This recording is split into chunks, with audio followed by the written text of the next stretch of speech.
Anar həkim, ilkin növbədə sizdən Allah çox razı olsun. Nəyə görə? Çünki mən 1 il öncə anal çatdırma əməliyyatı olmuşdum başqa bir yerdə. Ancaq 1 ildir, hardasa 1 ildən də çoxdur ki, mən ağrılarım kəsmirdi.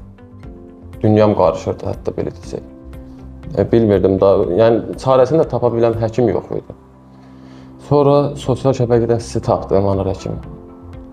Gəldim, aşkar elədiniz ki, sən demə məndə anal fistula aparmış, özü də mürəkkəb formasından. Sən əməliyyatın nə vaxt elə? 1 həftə öncə. 1 həftə öncə artıq otururam, rahat formada otura bilirəm, ağrısız. Əməliyyatdan sonra ağrım olmur. Əməliyyatdan sonra 1 qram ağrım olmuyor. Yəni möcüzəvi bir şeydir ki, bir il əzab çəkirsən, indi amma 1 həftə. Vallahi yəni heç bir ağrı yoxdur. 1 həftədir mən yəni otura bilirəm. 1 illik əzaba son qoydum da belə. 1 illik əzaba son qoydum bir sözlə. Yəni mən 1 il öncə bu anal çatdırma əməliyyatı olunanda hətta 1 aylarla mən otura bilmirdim.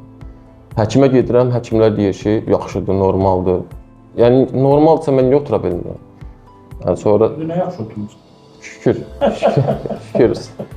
Allah sizdən razı olsun. Çox təşəkkür edirəm sizə. Cənab, sən sağ ol. Düz qeyd elədin ki, məsələn, 1 il öncə əməliyyat olunmuşsan, mən bir əlavə edim ki, Kənanda anal darlıq və çox mürəkkəb nalvari fistul olmuşdur. Bu nalvari fistul da içəri hissədə olduğuna görə bəzən təcrübəsiz baxış və ya ixtisas mütəxəssisi olmayan bir insan onu aid edə bilir. Həqiqətən o çətin. Və bu mində bir hal ki, həmin kanalların içərisində durularaq bütün bağırsağın içərisində oturmuşdur.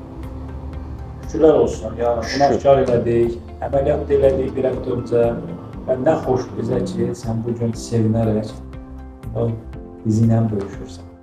Və ən əsası da 1 illik əzablığa, əziyyətimə son qoydu. Şükür. Allah şəfanı versin. Çox sağ olun həkim. Gözəl qeyd edirsən, xəstəlik olmasın və olursa da düzgün ünvan, düzgün mütəxəssisə getmək lazımdır. Sağ ol qardaş. Siz də sağ olun. Təşəkkür edirəm.